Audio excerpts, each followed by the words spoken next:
انبیاء کے بادشاہ پیدا ہوئے،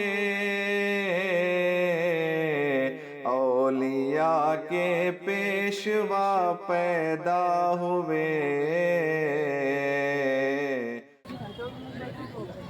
الحمدللہ الحمدللہ رب العالمین،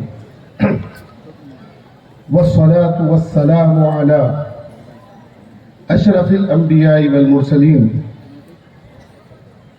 وعلى آلہ الطاہرین الاکرمین الاجمعین واصحابہ الغر المیامین،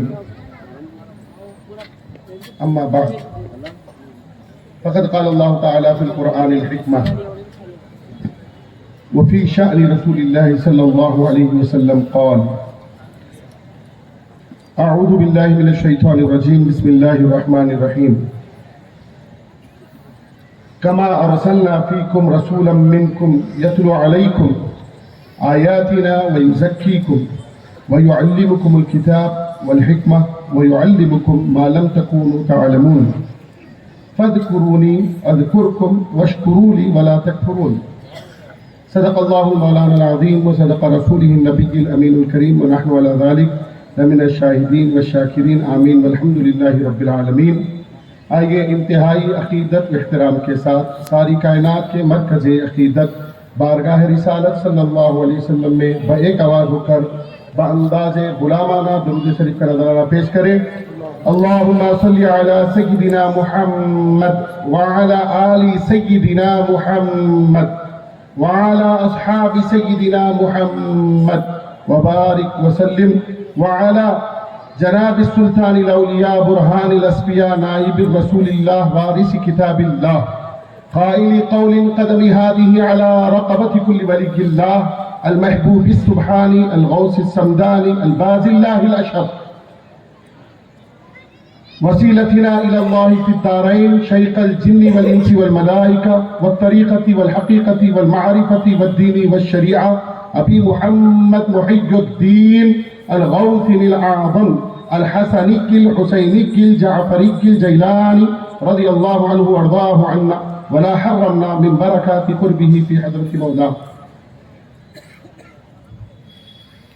اس متبرک جلسے کے سرپرست اعلیٰ حضرت العلامہ مولانا سید عبد الرزاق صاحب قبلہ ادام اللہ فیوزہم العالیہ، امیر اہل سنت و کنوینر و صدر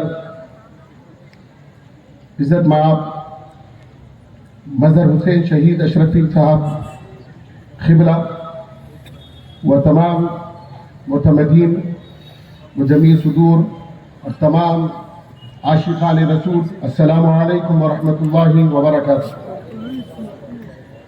دل کی عمیق گہرائیوں سے ہم اس رسول پاک علیہ السلام کے ولادت کا جشن منا رہے ہیں۔ اب لازمی بات ہے کہ منا رہے ہیں تو منانے پہ ہمیں کوئی اب دلیل کی ضرورت نہیں ہے، کیونکہ ہم اب تو منا ہی رہے ہیں، نہیں منانے والوں کو منانے کی دلیل کی ضرورت ہے۔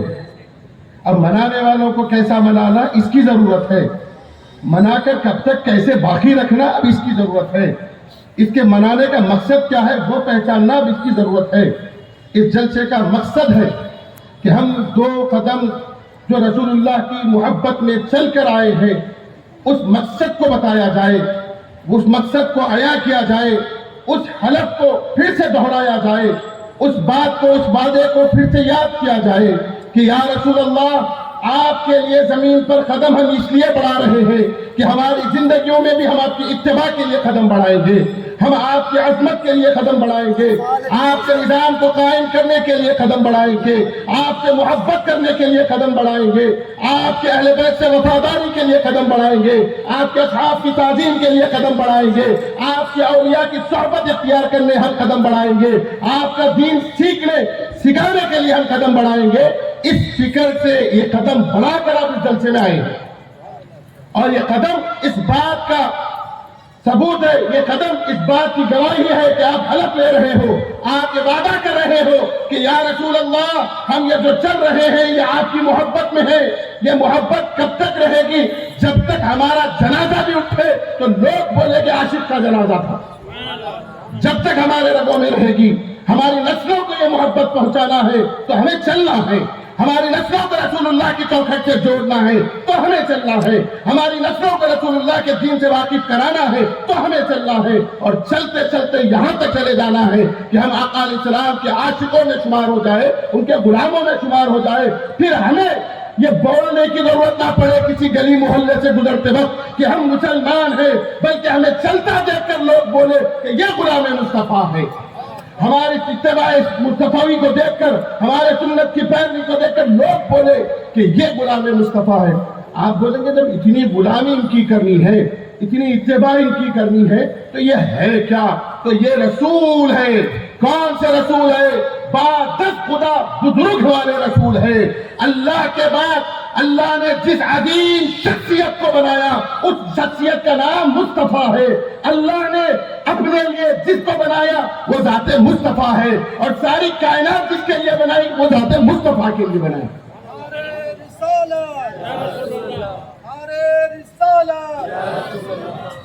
تو یہ رسول پاک علیہ السلام. کیا قرآن اس کو بولتا ہے؟ تو یاد رکھو, دنیا میں یا آخرت میں یا دنیا بننے سے پہلے یا لوح محفوظ پر کائنات خالق عالم رب دو عالم کی ہر جہان میں جہاں کا اللہ رب العالمین کہتا ہے, ہر اس عالم میں رسول پاک علیہ السلام کی سب سے زیادہ تعریف کرنے والی, سب سے زیادہ نعت رسول بولنے والی کوئی کتاب ہے تو وہ قرآن ہے. اور جو ذات رسول اللہ کی سب سے زیادہ تعریف کرنے والی ہے وہ خود خدا کی ذات ہے.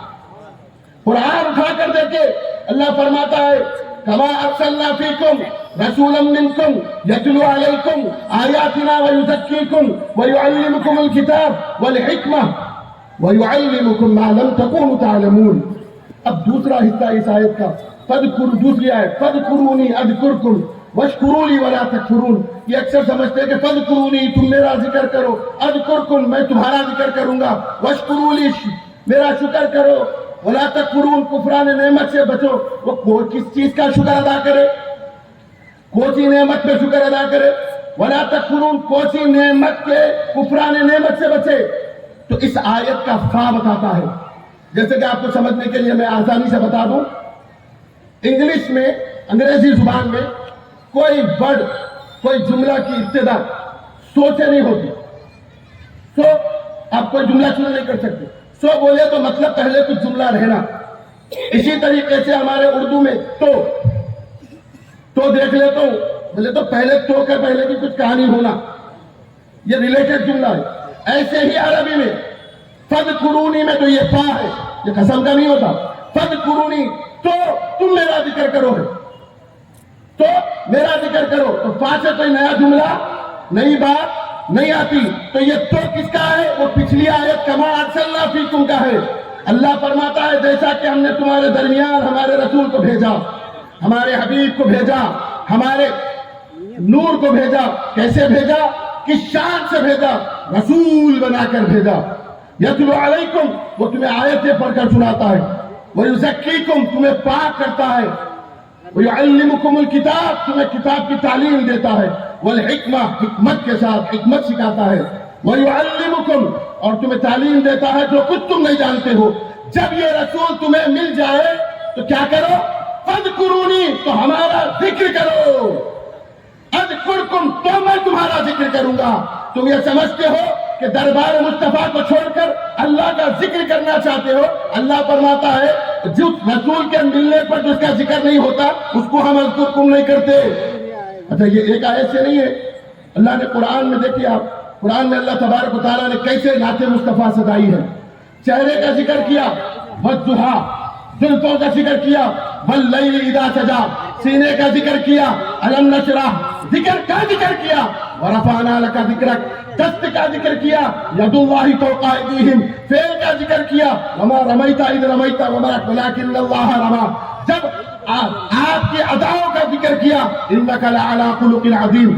جب آپ کی ذات کا ذکر کیا, محمد الرسول اللہ. جب آپ تو آپ ہیں مصطفیٰ, آپ تو آنکھ ہے، آپ جس لباس کو زیب تن کرے اس کا ذکر قرآن میں یا ایھا المزمل یا ایھا المدثر کہہ کر فرمایا. جو لباس تو لباس نہیں بلکہ یہاں تک جو چیز مصطفیٰ سے جڑ گئی اس کا ذکر بھی اللہ نے قرآن میں کیسے کیا، کس شان سے کیا. فرمایا ذات مصطفیٰ تو سنی قرآن سے، اب ایسے اہل بیت مصطفیٰ کے بارے میں سنو. فرمایا وَيُطَهِّرَكُمْ تَطْهِيرًا. اصحاب مصطفیٰ کے بارے میں فرمایا رضی اللہ عنہم ورضوا عنہ. اولیاء امت مصطفیٰ کے بارے میں فرمایا الا ان اولیاء اللہ لا خوف علیہم ولا هم يحزنون. امت مصطفیٰ کے بارے میں فرمایا کنتم خیر امت اخرجت للناس. نعرہ رسالت، نعرہ رسالت. پوری قرآن اٹھاؤ، جدھر سے اٹھاؤ گے ادھر سے نعت مصطفیٰ ہوگا. مگر اس میں اب آپ بولیں گے آپ تو فرما رہے ہیں کہ قرآن جدھر سے اٹھائے ادھر سے نعت مصطفیٰ ہے. ہم نے سنا ہے کہ قرآن اللہ کا کلام ہے تو اللہ خود رسول کی تعریف کرے تو آپ کو تکلیف ہے. اللہ خود یہ چاہے کہ میرے بغیر مصطفیٰ کے منہ سے نہ ملو. ایسے ہی ایک بات اللہ نے قرآن میں کہا تھی فرمائی یا عطا پر فرمایا کلن نمد ہؤلاء و ہؤلاء. اے حبیب ہم ان کو بھی دیتے ہیں، ہم ان کو بھی دیتے ہیں ان کو بھی دیتے ہیں. کیا فرمایا؟ ہم ان کو بھی دیتے ہیں ان کو بھی دیتے ہیں.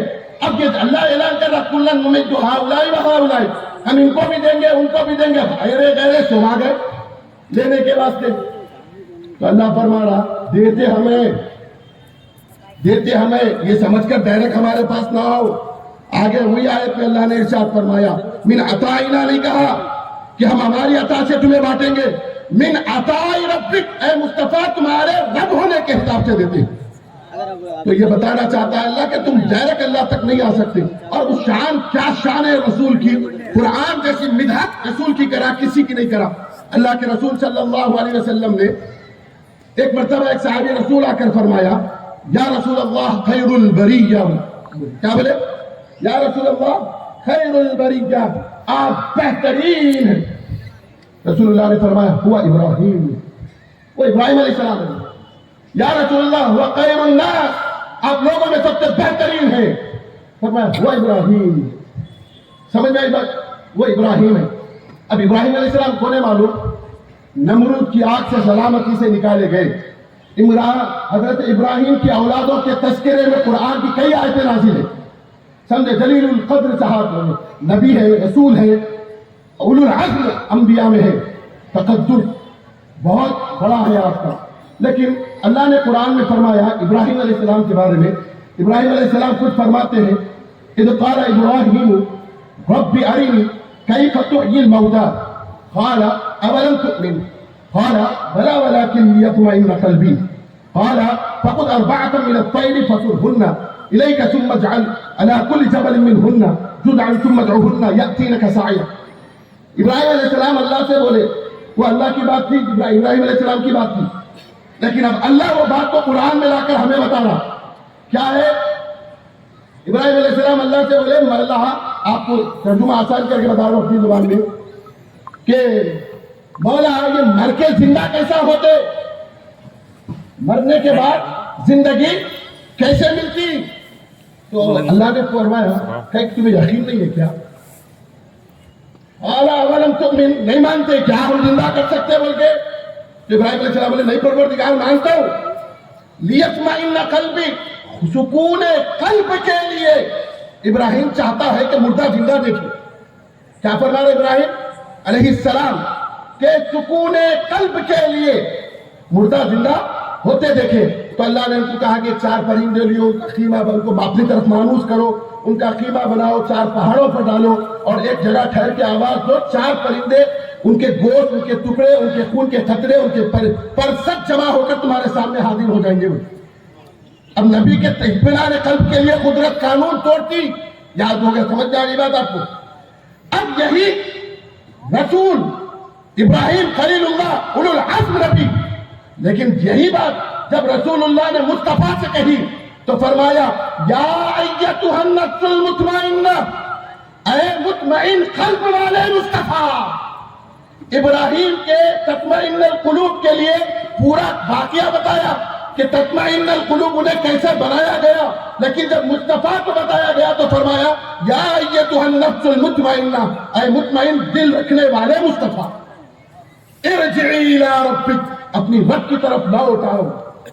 اب ارجعی الی ربک کا مطلب ہمارے رسول بشر ہے اس لیے زمین پر ہے، اور لوٹ کر کہاں جانے والے ہیں جہاں سے آئے تھے۔ کوئی بھی آدمی لوٹتا کہاں ہے؟ سب میدان میں آئے، لوٹیں گے گھر کو۔ وقت لمبا نہیں ہے، میں جان بھی تفصیل سے نہیں بتا رہا ہوں کہ آپ شارٹ میں سمجھے۔ آپ لوٹیں گے کہاں سے؟ جہاں سے آئے تھے۔ آپ میدان آئے، مردان علی شاہ صاحب رحمت اللہ علیہ کی بارگاہ میں آپ میلاد منانے آئے، لوٹیں گے گھر کی طرف۔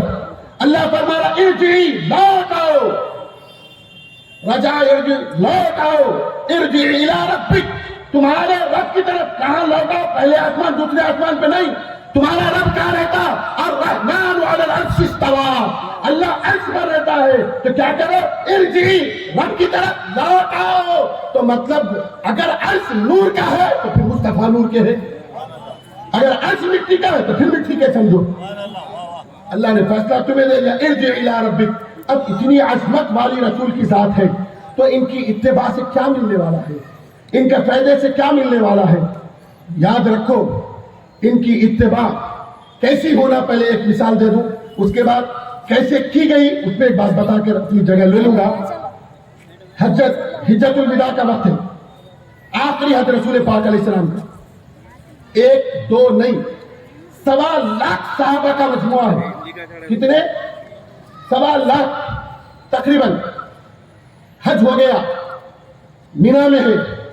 آقا علیہ السلام نے پوچھا ای بلد ھذا، بخاری مسلم کی متفق علیہ حدیث ہے، فرمایا کہ یہ کون سا شہر ہے؟ 1.25 لاکھ صحابہ میں اکثریت عربوں کی تھی، اس میں اکثریت مکے والوں کی یا مدینے والوں کی تھی۔ انہیں نہیں معلوم تھا کہ مکے میں ہے۔ پوچھا ای بلد ھذا، یہ کون سا شہر ہے؟ تو رسول پاک علیہ السلام کے اس سوال پر صحابہ نے فرمایا اللہ اس کا رسول بہتر جانتا ہے۔ کیا بات! 1.25 لاکھ صحابہ میں کسی کی جرأت نہ ہوئی، اور 1400 سال بعد پیدا ہو کر تم رسول کی ذات میں لطف نکالنا چاہتے ہو؟ مجلس میں بیٹھ کر وہ ادب یہ تھا۔ پوچھا ایو بلد ھذا، بولے یہ شہر معلوم ہے مکہ، مگر بولتا کوئی نہیں۔ پوچھا ایو شہر ھذا، یہ کون سا مہینہ ہے؟ حج کے لیے محرم میں جاتے، رمضان میں جاتے، کس میں جاتے؟ ذی الحجہ میں جاتے۔ صحابہ کو معلوم ہے ذی الحجہ ہے، رسول اللہ پوچھتے ہیں مینا میں ہے، ایو شہر ھذا، بولے اللہ واللہ اعلم ورسول، اللہ اس کا رسول بہتر جانتا ہے۔ پھر حد یہ ہو گئی، پوچھا ایو یوم ھذا، آج دن کیا ہے؟ اللہ اس کا رسول بہتر جانتا ہے۔ ارے حج کا دن ہے، 10 ذی الحجہ ہے، یوم النحر ہے۔ لیکن صحابہ خاموش بیٹھے۔ کیا صحابہ قرآن نہیں پڑھے تھے؟ قرآن تو ان کے سامنے نازل ہوا نا۔ جب رسول اللہ پوچھے یہ کون سا شہر ہے، قرآن نے پہلے ہی بتا دیا تھا ان اول بیت وضع للناس للذی ببکہ، کہ اللہ نے مکے کو، اللہ نے کیا بنایا؟ اللہ کا پہلا گھر مکے میں بنایا، وہ خانہ کعبہ ہے۔ صحابہ کو معلوم تھا قرآن اس شہر کو مکہ بول چکا، قرآن مکہ بول چکا، لیکن صحابہ سے پوچھا ایو بلد ھذا تو نہیں بولتے۔ پھر دوسری حدیث میں پوچھا گیا کہ تمہیں معلوم تھا تمہارے باپ دادا یہاں پیدا ہوئے، تمہوں نے اپنی جوانیاں یہاں گزاری، تمہوں نے اپنے صبح و شام یہاں گزارے، تمہیں نے یہاں کے در و دیوار کو دیکھا ہے، یہاں کے پہاڑوں کو، یہاں کی ہواؤں کو، یہاں کی رنگت کو، اس کعبے کے ہزاروں طواف تم نے کیے تھے۔ اے اصحاب مصطفیٰ بتاؤ تم نے کیوں نہیں کہا کہ یہ مکہ ہے؟ کہا معلوم تھا، باپ دادا سے معلوم تھا یہ مکہ ہے، ہم نے سن رکھا تھا یہ مکہ ہے، لیکن منشا مصطفیٰ نہ معلوم تھی، ارادہ مصطفیٰ نہ معلوم تھا۔ اگر ارادہ مصطفیٰ ہو جاتا یہ شام تو اس پر وہ شام بن جاتا، ارادہ مصطفیٰ ہو جاتا وہ ہیرا تو وہ ہیرا بن جاتا۔ ایسی اتباع کرنے کا نام اہل سنت والجماعت ہے۔ ہزاروں صحابہ کے اسی مجموعے کے میں رسول اللہ نے خود فرمایا من کنت مولا فہذا علی بن مولا، ہزاروں صحابہ کا مجموعہ ہے. کسی نے یہ نہیں کہا آپ ہمارے جیسے مولا ہے, علی ویسے ہمارے مولا ہے, اس پر کسی نے آبجیکشن نہیں کیا, بلکہ فرمایا کہ یا رسول اللہ آپ بول دے تو مکہ مکہ ہے, آپ بول دے ذی الحجہ تو ذی الحجہ ہے, اگر آپ غدیر قم پر بول دے علی مولا تو آپ سے علی مولا.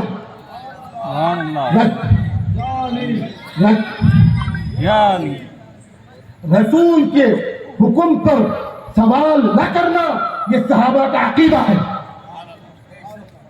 عمل صحابہ سے زیادہ عقیدہ صحابہ کو سوچوا. جب اس پر عمل کیا تو فائدہ بھی ہوا ہوگا نا. اب فائدے کی لمبی مثال نہیں دیتا. رسول اللہ نے فرمایا من کنت مولا فہذا علی بن مولا. عمر بن خطاب رضی اللہ تعالیٰ عنہ نے پہلی مبارکباد دی کہ اے ابو طالب کے بیٹے تم نے چبائی حالت میں کی ہے کہ تم ہمارے مولا ہو گئے. سمجھے؟ اب ایک تفصیل سے اس میں نہیں جانا تھا. اتباع کی نا اتباع کی ہم بولے تو مزہ نہیں آتا. رنگ وہ ہے کہ دشمن پہ چڑھ کے بولے, جادو وہ ہے کہ سامنے والا چھوم کر بولے. دا گریٹ مین کتاب میں مائیکل ہارٹ جو اس صدی کا سب سے زیادہ تحقیقی اسکالر مانا جانتا ہے, جانے جاتا ہے, اس نے دا گریٹ مین میں 100 لوگوں کے نام جمع کیے. 5000 سال میں ایسے 100 لوگ کون تھے جنہوں نے دنیا بدل دی. جو نہیں ہوتے تو دنیا کا رنگ یہ نہیں ہوتا, اس کی حالت یہ نہیں ہوتی. ایسے اچھے لوگوں کو بھی اور برے لوگوں کو بھی اس نے جمع کیے. اس میں حضرت عمر کا نام اس نے جمع کیا. اس سے پوچھا گیا ابن خطاب کو کیوں جمع کیا, تو کہا کہ یہ پروفٹ محمد صلی اللہ علیہ وسلم کے بہترین نقش قدم پر چلنے والے تھے. اب اسی بات کو آپ حضرت عمر سے پوچھیں. حضرت عمر کی عمر کا آخری حج ہے, ایک رسول اللہ کی عمر کا آخری حج تھا. اب عمر کا آخری حج ہے رضی اللہ تعالیٰ عنہ. ان کے گھوڑے کی روز کی ہوئی اس مٹی کے دھولوں پر ہماری نسلیں قربان. اس ابن خطاب پوری جاہ و شان کے ساتھ 23 لاکھ اسکوائر میلز کی حکومت رکھنے والے اس عاشق مصطفیٰ خلیفۃ رسول حج کے لیے نکلے. مکہ پہنچے, باپ دادا کا گاؤں تھا, ابو اجداد کا گاؤں تھا. دیکھا ایک پتھر پر بیٹھ کر رونے لگے. کیا کرنے لگے؟ رونے لگے. اتنا زار و خطار رونے لگے کہ آپ کے جو اصحاب تھے بھائی, روم امپائر, مصر, ایجپٹ, آذربائیجان, یہ جو کنٹریز ہے نا, شام, سیریا, یہ سب کے بادشاہ تھے وہ اس وقت. سمجھے آپ, 35 کنٹریز سے زیادہ کے کنٹریز کے آپ اس وقت خلیفہ تھے حضرت عمر. تو حضرت مولا عمر رضی اللہ تعالیٰ عنہ بیٹھے ہوئے ہیں, رو رہے ہیں.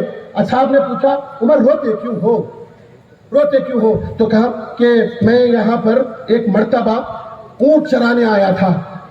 بول کے رونے لگ گئے. اصحاب نے کہا کہ ہر مکے کا عرب بچہ اونٹ چراتا, ابن خطاب نے چرا لیا تو کون چرا یہاں کا رونے کی کیا بات ہے؟ کہا اس بات پہ نہیں روتا. پھر کہا کہ کس بات پر روتے ہو؟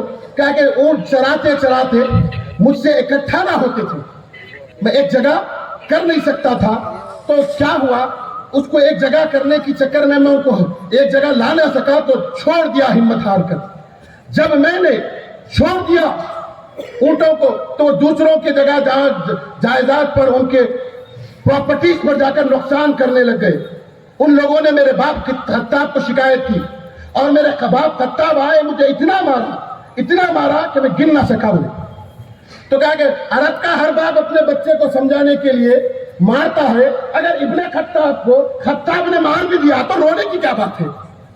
تو حضرت عمر فرماتے ہیں, تاریخ کے جملے حضرت عمر کے ہیں, فرماتے ہیں میں اس وقت بھی عمر ابن خطاب تھا, آج بھی عمر ابن خطاب ہوں, لیکن جب تک غلامی مصطفیٰ میں نہ آیا, جب تک بازار مصطفیٰ میں اپنے آپ کو نہ بیچا, جب تک عشق مصطفیٰ میں جلنے والا چراغ نہ بنا, جب تک اتباع مصطفیٰ میں راتوں کی نیندوں کو دن کے چین کو قربان نہ کیا, جب تک محبت مصطفیٰ میں ان کے اہل بیت کا ادب و تعظیم کرنا نہ سیکھا, اس وقت تک ابن خطاب ایسے تھا. اس وقت تک جب رسول اللہ کے کلمہ کی شہادت نہ دیتا تھا, اس وقت تک ابن خطاب ایسے تھا کہ اونٹوں کو